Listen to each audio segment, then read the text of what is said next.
નમસ્કાર દોસ્તો, આપણા વિડીયો કાર્યક્રમની અંદર આપ સર્વે દર્શક મિત્રોનું હાર્દિક સ્વાગત છે. દોસ્તો, ખાસ કરીને આજે વાત કરવાની છે કે કેરી લઈ લીધા પછી આપણા જે આંબાનો બગીચો છે અથવા તો આંબાના જે ઝાડ છે એની કેવી માવજત કરવી, ખાતર આપવું જોઈએ, ખોરાક આપવો જોઈએ. કારણ કે મોટા ભાગના બગીચાઓ એવા હોય છે, મોટા ભાગના ખેડૂતો એવા હોય છે કે જે બગીચા ઇજારેદારને આપી દેતા હોય છે.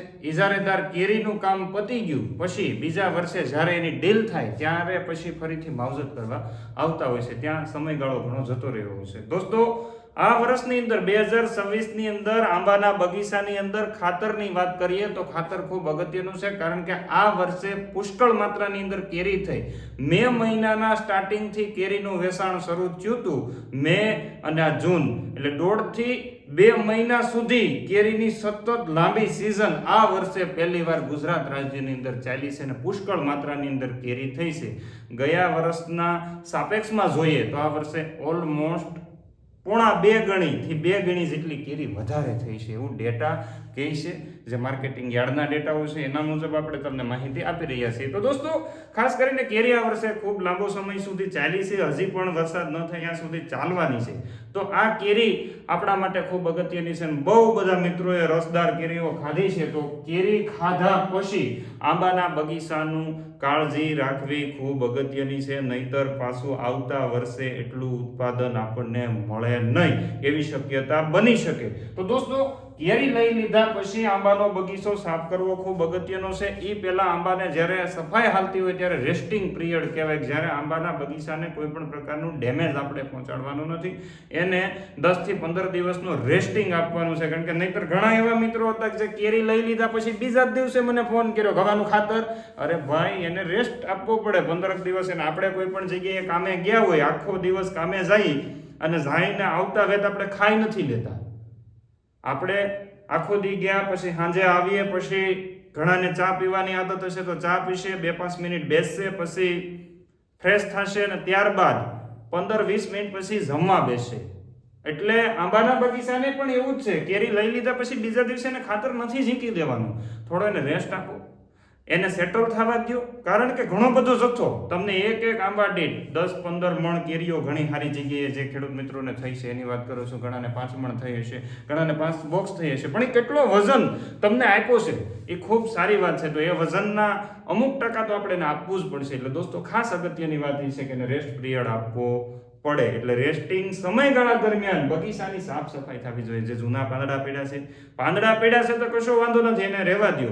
પણ જે કેરીઓ ખરી પડી હતી, જે કેરીઓ ડેમેજ હતી, એ કેરીઓ તમારે વીણી લેવી ખૂબ અગત્યની છે. કારણ કે એ ડેમેજ કેરીઓની અંદર ઘણી બધી જીવાત સર્વાઈવ થતી હોય છે અને એની અંદર ખૂબ માત્રાની અંદર ગ્લુકોઝ હોય, ફ્રુક્ટોઝ હોય, સુક્રોઝ હોય કે જે ફૂગ અને બેક્ટેરિયાને જે આપણા માટે ઉપયોગી નથી એને પણ પ્રમોટ થઈ જતા હોય છે. એટલે એ સેનિટેશન બગીચાનું કરવું ખૂબ અગત્યનું છે. એટલે કે બગીચાની સફાઈ થવી ખૂબ અગત્યની છે. એટલે જે જૂની કેરીઓ પડી છે એને કેરીઓને લઈ લેવાની છે અને એ કેરીઓ આપણે છે એ કોઈ પણ જગ્યાએ કે જ્યાં ક્યાંય બગીચો નથી ત્યાં ખાડો કરીને ડિસ્ટ્રોય કરી દેવાની છે. દોસ્તો, આ અગત્યનો મુદ્દો છે, ખૂબ ધ્યાન રાખજો.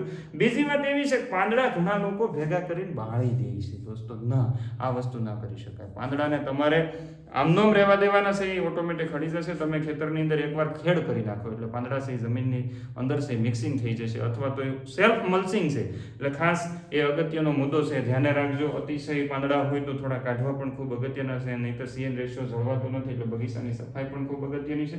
અને આ સિવાયની વાત કરીએ દોસ્તો તો ખાતર વ્યવસ્થાપન આંબાની બગીચાની અંદર કેરી લઈ લીધા પછી 15 થી 20 દિવસની અંદર, એટલે ખાસ કરીને જૂન મહિનાની અંદર, જૂનના એન્ડમાં અથવા જુલાઈની શરૂઆતની અંદર આપણે આંબાના બગીચાની અંદર ખાતર નાખવું જોઈએ. ચોમાસાની શરૂઆત થઈ ત્યારે આ વર્ષે થોડું ચોમાસું લેટ છે અલ નીનો ના કારણે, તો થોડુંક ભગવાનને પણ પ્રાર્થના કરીએ કે હવે ઝડપથી છે એ ચોમાસું શરૂ થાય. ખાસ અગત્યની વાત છે કેવા ખાતરો આપણે નાખવા જોઈએ. દોસ્તો, તો ખાતર ખૂબ અગત્યના છે. તમે રાસાયણિક ખાતર ઘણા એની અંદર દબાવીને ખાતર નાખતા હોય, એમ નહીં. રાસાયણિક ખાતરોની વાત કરીએ તો ઝાડ આધારિત આપણે છે ખાતરોનો ઉપયોગ કરવો જોઈએ. એટલે ખાસ કરીને જોઈએ તો રાસાયણિક ખાતરોની અંદર નાઇટ્રોજન ખૂબ અગત્યનો છે. અત્યારના સમયે ઘણા શું કરશે, કેરીની અંદર જ્યારે આ મોર બેસવાની શરૂઆત થાય, વટાણા જેવડી કેરીઓ થાય, નાઇટ્રોજનમાં બોમ્બાટ કરે એટલે ઓલું બધું ખરણ થઈ જાય અને ફૂલ આવ્યા હોય તો ફૂલ આવે નહીં, અથવા છેલ્લે નાખે તો એ ફૂલ મોડા આવે, એટલે કે મોર મોડો આવે છે. એમ એટલે નાઇટ્રોજનની જરૂરિયાત અત્યારે છે. એક ઝાડ દીઠ તમારા 10 વર્ષ કરતા મોટા ઝાડ હોય તો તમારે એને 750 ગ્રામ નાઇટ્રોજન પૂરો પાડવાનો છે. કેટલું? 750 ગ્રામ. આ નાઇટ્રોજન તત્વની વાત છે, નથી ખાલી કે યુરિયા ડીએપી ની વાત કરી દઈએ. નાઇટ્રોજન તત્વની વાત છે. એ જ રીતના તમારે જ્યારે ફોસ્ફરસની વાત કરીએ તો 10 વર્ષના ઝાડ હોય તો એને તમારે ફોસ્ફરસ 160 ગ્રામ આપવો પડે. પોટાશની વાત કરીએ તો 750 ગ્રામ જેટલો પોટાશ આપવો પડે. આ એક ઝાડ દીઠ વાત છે. ઝિંક, બોરોન, મેગ્નેશિયમ, કેલ્શિયમ અને સલ્ફર એ તમારે મિનિમમ તમારે એને 50 થી 100 ગ્રામ સુધી આપવું જોઈએ. બોરોનનું પ્રમાણ છે 50 ગ્રામથી વધારવાનું નથી. જ્યારે ઝિંકની એટલે મિક્સ માઇક્રોન્યુટ્રિયન્ટ આપો અથવા તો કોઈ પણ ગ્રેડ આપો તો એ વધારે સારું રહેશે. એની આપણે આગળ જે આમાં ચર્ચા કરવાની છે. એટલે જો તમારું ઝાડ 1 વર્ષના હોય, જે લોકોને બગીચો 1 વર્ષનો છે તો એને આના 10મા ભાગનો આપણે 10 વર્ષ પછી આ સ્ટેબલ થઈ જાય. 1 વર્ષનું હોય તો એને 75 ગ્રામ નાઇટ્રોજન આપવાનો છે. એટલે ખાસ કરીને જોઈએ તો ખાતરના સ્વરૂપમાં જોઈએ તો એમોનિયમ સલ્ફેટ બજારની અંદર જે ખાતર આવે છે એ ખાતર તમારે 1 વર્ષના ઝાડને વર્ષમાં 2 વખત આપવાનું છે. એક અત્યારે આપવાનું છે અને એક ડિસેમ્બર થી જાન્યુઆરીના સમયગાળાની અંદર આપવાનું છે. જે 1 થી 3 વર્ષના ઝાડવા છે એમાં કોઈ પણ જોયા વગર ડિસેમ્બર થી જાન્યુઆરીમાં, અને અત્યારે એક વખત. એટલે આપણે અત્યારની જ વાત કરીએ તો અત્યારે ચોમાસું શરૂ થાય ત્યારે એક ઝાડ દીઠ 100 ગ્રામ નાઇટ્રોજન એટલે આના અડધો ડોઝ આપવાનો છે. 100 ગ્રામ જેટલું એમોનિયમ સલ્ફેટ ખાતર તમારે આપવાનું છે. એ સિવાયની વાત કરીએ દોસ્તો તો તમારે SSP સિંગલ સુપર ફોસ્ફેટ કે જે ઝિંક અને બોરોન કોટેડ આવે છે એ તમારે એક ઝાડ દીઠ 100 ગ્રામ આપવાનું છે. યાદ રાખજો, આ જે 1 વર્ષના ઝાડવા છે એની વાત થઈ રહી છે. અને MOP મ્યુરેટ ઓફ પોટાશ ઈ તમારે એક ઝાડ દીઠ 50 ગ્રામ જેટલું આપવાનું છે. આ આઈડિયલ માપ છે.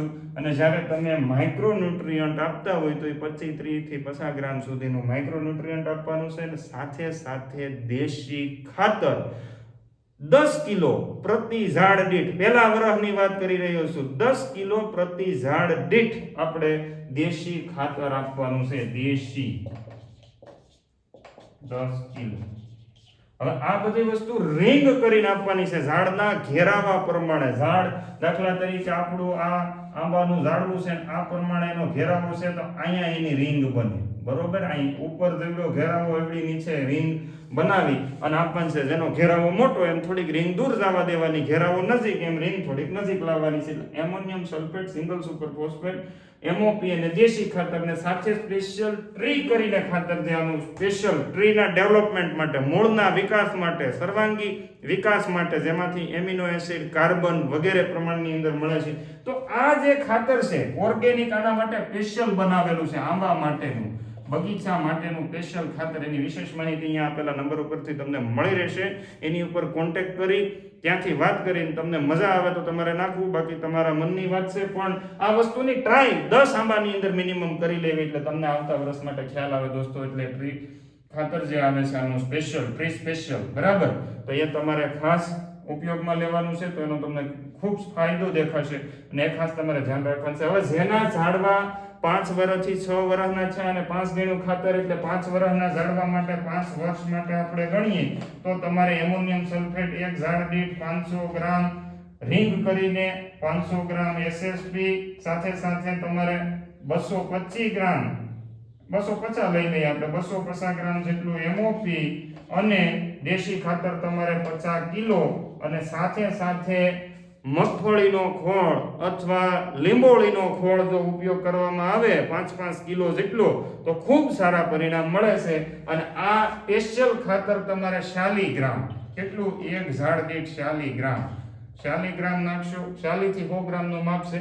શરૂઆતની અવસ્થામાં 40 ગ્રામ અને પછી તમે એને 100 ગ્રામ સુધી લઈ શકો છો, પણ 40 ગ્રામનો શરૂઆતનો ડોઝ તમને પરફેક્ટ રિઝલ્ટ તમારા આંબાની અંદર કેરીઓ ઓછી આવતી હોય, ખરણ વધારે થઈ જતું હોય, તમારા પાંદડા આંબાના વધારે ખરી જતા હોય, અથવા તો તમારા આંબાની અંદર રોગનું પ્રમાણ જેવું ટીપકી રહેતી હોય, તો આ છે ખાસ કરીને ડાયબેટની અંદર પણ ખૂબ સારું, એટલે બાંડી રોગ આવે એમાં પણ સારું પરિણામ આપે છે. અને ગયા વખતના આપણે અનુભવ લીધા છે, પરિણામ ખૂબ સારા છે. એટલે 5 વર્ષના ઝાડવા માટે 500 ગ્રામ ખાતર તમારે છે એ આને પહોંચાડવાનું છે.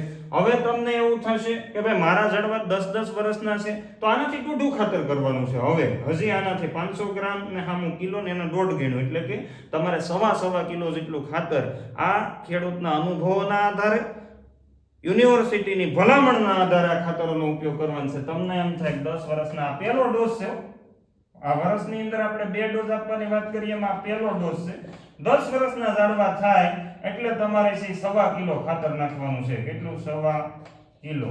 કોઈ પણ ખાતર છે 1.25 કિલો જેટલું નાખશો તો પણ પરિણામ સારા મળે છે. આનાથી વધારે ઓવરડોઝ કરવાની જરૂરિયાત નથી. ઘણા તો યાર 10 કિલો સુધી મેં જોયું, હમણાં જ જોયું, મારી પાસે આવ્યા 10 કિલો કે ટોટલ કમ્બાઈન કરીને ઝીકી દેવાની વાત આવે. મેં તો કેમ? કે બગીચો ક્યાં આપણો છે?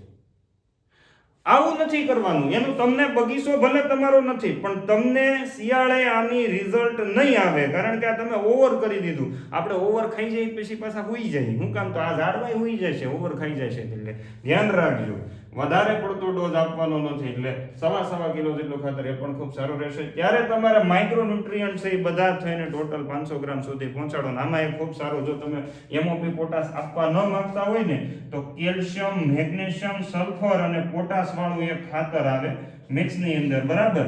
આપણી ઇન્ડિયન પોટાશ લિમિટેડ કંપની બનાવે છે, ખૂબ સારું રિઝલ્ટ આવે છે. એ પણ તમે 1 કિલો સુધી નાખી શકો. 10 વર્ષના ઝાડવામાં 1 કિલો સુધી પોટાશ, મેગ્નેશિયમ, કેલ્શિયમ અને સલ્ફર. કેલ્શિયમ પણ ખૂબ અગત્યનું છે. હવે આપણને એમ થાય, તમને એમ થાય સાહેબ ડીએપી કેમ નહીં? ડીએપી ની અંદર માત્ર નાઇટ્રોજન અને ફોસ્ફરસ આવે, એની જગ્યાએ આપણે એસએસપી નો ઉપયોગ કરાવ્યો. શા માટે એસએસપી નો ઉપયોગ કરાવ્યો? એસએસપી ની અંદર કેલ્શિયમ આવે, સલ્ફર આવે, ને હવે નવા એસએસપી ની અંદર ઝિંક અને બોરોન પણ આવે છે. એટલે આ ખાસ તમારે ધ્યાને રાખવાનું છે. અને આ સ્પેશિયલ ખાતર છે એનો ઉપયોગ કરજો. આ સમયગાળા દરમિયાન કોઈ દવાનો ઉપયોગ કરવાનો નથી. કોઈ પણ પ્રકારની દવાનો ઉપયોગ તમારે કરવાનો નથી. તમને એવું થાય કે મારા બગીચાની અંદર આની અંદર નવી ક્વિમ્બેણ ફૂટી ને એની અંદર ઈયળનો એટેક છે અથવા તો કોઈ સુસિયા જેવાનું, તો લીંબોળીનું તેલ 90,000 પાવર ધરાવતું લીંબોળીનું તેલ જે ફૂલ કડવું આવે છે, બરાબર, અતિશય કડવું, 90,000 ની અંદર આવે છે. એની વિશેષ માહિતી અહીંયા આપેલા નંબર ઉપરથી તમને મળશે. પણ એનો તમે ઉપયોગ 30 ml તમારા 15 લીટર પાણીની અંદર નાખીને, એટલે કે લીટરે 2 ml નો ઉપયોગ કરીને છંટકાવ કરી શકાય. એનું તમારે પછી જેટલું દ્રાવણ બનાવવું એટલું બની શકે. હવે આ બધા ખાતર છે ને રિંગ કરીને આપવાના છે. ખાસ યાદ રાખજો, ખાતર બધા રિંગ કરીને આપવાના છે. હવે ઘણા ઉપર નાખી દે કે પછી અમે માથે પાણી પાઈ દઈએ, એટલે એમ ન હોય. આ ફોસ્ફરસ ગતિ ન કરે, બોરોન ગતિ ન કરે, બધા રૂટ ઇન્ટરેક્શન થી જાય, એટલે રૂટ સાથે ભેગા થાય તો જ જાય. એટલે રિંગ તમારે કેવડી કરવાની છે દોસ્તો? તો યુનિવર્સિટીની જે રિંગની ભલામણ છે ને, એ રિંગની ભલામણ એવી છે કે તમારે એક તો એક ઝાડવાના ઘેરાવા પ્રમાણે વધીને તમારે 5 થી 6 ફૂટ, મોટા ઝાડવા હોય 10 વર્ષના તો તમારે 6 ફૂટ જેટલું, અહીંયા આપણું ઝાડવું છે તો અહીંથી 6 ફૂટ જેટલી દૂર કરવાની છે, બરાબર. આ આપણું ઝાડવું છે તો અહીંથી 6 ફૂટ રિંગ દૂર રાખવાની છે. આ રિંગની પહોળાઈ, હવે ઘણા તો એટલી એવી જ રિંગ કરે. યુનિવર્સિટી એવું કીધું કે ભાઈ 1.5 ફૂટ રિંગની પહોળાઈ હોવી જોઈએ. 1.5 ફૂટ કેટલી? 1.5 ફૂટ જેટલી રિંગની પહોળાઈ હોવી જોઈએ. અને ઊંડાઈ છે એ 15 સેન્ટીમીટર થી લઈ અને 30 સેન્ટીમીટર, એટલે અડધાથી લઈને આખા ફૂટ સુધીની ઊંડાઈ હોવી જોઈએ. ત્યાં આના એક્ટિવ મૂળ હોય. આ મૂળ તમારું તો જ કામ મતલબ ખાતર કરશે, નહીતર તો ખાતર પૂગતા જ વયું જાય. આપણે જે ઓલા રેસ્ટિંગની વાત કરીને તો આપણે હુતા જ રહે, પછી બીજા વખતે ભૂખ્યા રહ્યા હોય પછી થોડા એ રિઝલ્ટ. સવારે આજે ભૂખ્યો રાખ્યો હોય સવારે દંતાળે ન હાલે ભાઈ. એટલે ખાસ તમારે ધ્યાને રાખવાનું છે. હવે ઘણાને એવું થાય કે આ બધી રિંગ કરવાના મજૂરીના ખર્ચા કેટલા છે એ તમને ખબર છે, મને બધી ખબર છે કે મજૂર નથી મળતા.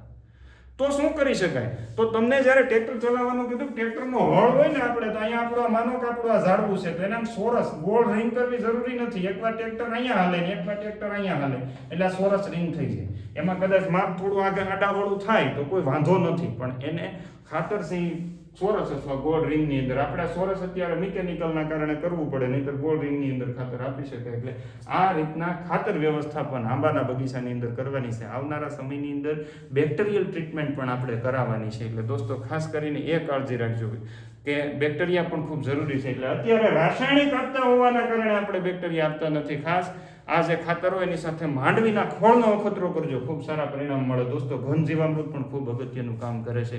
જે લોકો પ્રાકૃતિક ખેતી કરી રહ્યા છે એને ઘન જીવામૃત આપજો, ખૂબ સારા પરિણામ મળશે. જીવામૃત આપજો દર 15 દિવસે એકવાર, ખૂબ સારા પરિણામ મળશે. અને ખાતર અપાઈ ગયા પછી ઇમિડિયેટલી પાણી આપવું પડે. એટલે જ આપણે ચોમાસાની ભલામણ કરી હતી વરસાદ આવી જાય, પણ હજી વરસાદ આવ્યો નથી. એટલે ખાતર આપ્યા પછી એને ઇમિડિયેટલી પાણી આપવાનું છે. ફરીથી પાછું એને 10 થી 15 દિવસની અંદર જો વરસાદ ન થાય તો પાણી આપી દેવું ખૂબ અગત્યનું છે. એટલે દોસ્તો આટલી માહિતી આંબાના બગીચાની માવજત કઈ રીતના કરી શકીએ, જેથી કરીને આપણને આવનારા વર્ષની અંદર આ વર્ષે જેટલી કેરી થઈ એના કરતા 10% પ્લસ કેરી મળવી જોઈએ. જો આ વ્યવસ્થિત માવજત કરશો તો ખૂબ સારા પરિણામ મળશે. ઘણા બધા ખેડૂત મિત્રો મારી સાથે બગીચા વાળા એવા મિત્રો છે જે કદાચ અમદાવાદની અંદર નોકરી કરતા હશે, બગીચો પાછો એનો ધાવા ગીરની અંદર હોય, તાલાળા ગીરની અંદર હોય. ઘણા બધાને એવા મિત્રો હતા જેને બગીચો વલસાડની અંદર હોય, નોકરી એની વડોદરામાં હોય. એટલે આવા મિત્રોએ ખાસ ધ્યાન રાખવાનું છે કે તમે જેને આપો છો એ પાછો વ્યવસ્થિત માવજત તો કરે છે કે નથી કરતો, નહીતર ખાલી આપણા ઝાડવા વહેલા હાર પતાવી દે. એટલે એની ખાસ તમારે કાળજી રાખવાની છે. છતાં તમને વિશેષ જરૂરિયાત હોય બગીચાની માવજતની તો તમે મારો કોન્ટેક્ટ નંબર સવારે 9:30 વાગ્યાથી લઈ અને બપોરે 12:30 વાગ્યા સુધી, બપોર પછી 2:30 વાગ્યાથી લઈને સાંજના 6 વાગ્યા સુધી તમે મારો કોન્ટેક્ટ કરી શકો. મારો કોન્ટેક્ટ નંબર 70 47 00 52 34. આ નંબર ઉપર એક રિંગની મર્યાદામાં સમયને ધ્યાને રાખીને કોલ કરજો. આ સિવાય વિશેષ માહિતી દોસ્તો કે જે લોકો બગીચો કરે છે તો એના માટે ચારાની સમસ્યા હોય તો ચારા માટે કાળી જુવાર જે ખૂબ સારી એવી વ્યવસ્થિત અને સારી આવે છે. આ જુવારનો સારો ખૂબ ખેડૂતોએ વખાણ્યો છે, ખૂબ ખેડૂતોએ વાવ્યો છે. તો તમે પણ ન રહી જાઓ. તેની વિશેષ માહિતી માટે અહીંયા આપેલા નંબર ઉપર અવશ્ય કોન્ટેક્ટ કરજો. અસ્તુ. જય હિન્દ. ભારત માતા કી જય.